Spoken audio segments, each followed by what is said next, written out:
Ako yung nagloko. Pinaniwala ko ang sarili ko. Ako yung nagbago. Binago ko ang pagkatao ko simula nang malamang ko na siya pala ang gusto mo. Pinakita at pinaramdam mo sa akin na ako'y para sa'yo. Ngunit ngayon malinaw na sa akin ang lahat. Pinaasa mo lamang at ako'y kumagat. Pinaniwalaan ko ang sabi mo na mahalaga ang tayo. Tayo ay pinagtagpo pero sa iba ka magiging buo. Bawat ngitit, yakap, may lihim na tinatago. Nagsasaya sa piling ng iba habang ako'y lumulutang sa pangarap na kasama ka.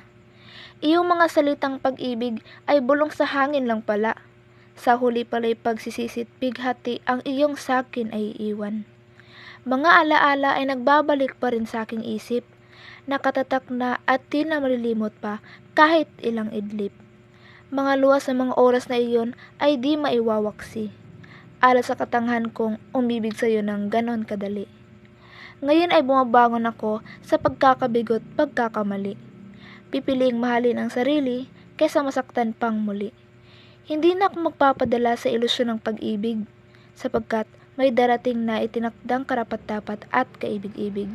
Minahal, inibig at tinanggap kita bilang ikaw pero ang pangakong tayo ay isa na lamang makulimlim na ilaw sa gabing hinahanap-hanap ko ang iyong pagsamo. Binabalikan ko ang noon pero ngayon ay nakalimutan